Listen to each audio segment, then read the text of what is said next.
नमस्कार, एक बार आपका फिर से स्वागत है मेरे जनरल ऑर्थोपेडिक मिस्ट्री पे। मैं डॉक्टर शुभम खंडेलाल, ऑर्थोपेडिक सर्जन। आज आपके सामने दोबारा एक टॉपिक लेकर आया हूँ। आज का टॉपिक एक जनरल जानकारी के ऊपर होगा कि हमने ऑपरेटिव मेजर देख ली कि ऑपरेशन के दौरान क्या-क्या करना चाहिए। एक वीडियो मैंने जो बनाया आपको कि ऑपरेशन को डरना नहीं चाहिए। उसके अलावा मैंने एक वीडियो मैं डालूँगा उसमें कि इसमें जो आपको ऑपरेशन के बाद क्या करना चाहिए, और ये मैं आपको बताऊँगा कि ऑपरेशन से पहले हम लोग क्या करते हैं और आपको क्या चीज़ ध्यान रखनी चाहिए।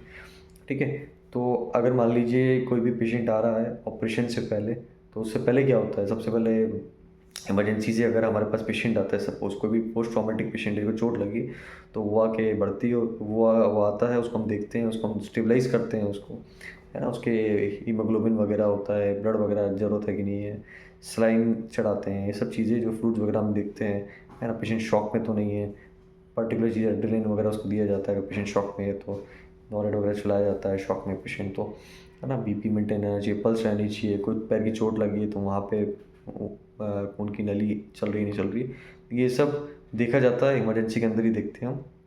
उसके बाद मान लीजिए ये सब चीज़ें कंफर्म हो गई, पेशेंट स्टेबलाइज़ हो गया, तो पेशेंट स्टेबलाइज़ के दौरान ही मैं एक काम करता हूँ, एक्सप्लेन कर देते हैं पेशेंट स्टेबलाइज़ में क्या-क्या होता है। पार्ट्स में इसको करते हैं अपन, बेटर रहेगा। उसके बाद हम देखेंगे और भी चीज़ें, है ना? मेडिकेशन वगैरह काफ़ी कुछ में। तो पहला पार्ट आज पेशेंट स्टेबलाइज़ेशन ही है। तो मैंने आपको बताया कि पेशेंट अगर आ रहा है तो उसको हमें स्टेबलाइज़ करना पहला कर्तव्य होता है हमारा।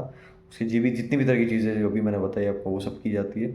उसके अलावा उसको किसी और चीज़ की रिक्वायरमेंट है, ठीक है? वो उसको प्रोवाइड की जाती है। मान लीजिए कोई कूल्हे का फ्रैक्चर आया तो ट्रैक्शन भी लगाया जाता है, ठीक है? तो ऐसी चीज़ें। अब कूल्हे का फ्रैक्चर आया तो मैंने आपको बताया कि पहले बाइंडर लगाए थे हम, पहले कूल्हे की पट्टी सी लगाते हैं। तो ये चीज़ हम लगाते हैं स्टेबलाइज़ करने के लिए पेशेंट को।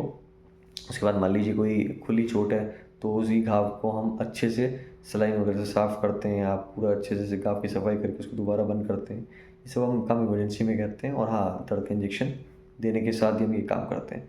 तो ये था पेशेंट स्टेबलाइजेशन का। नेक्स्ट हम पार्ट कंटिन्यू करेंगे मेडिकेशन के साथ। धन्यवाद।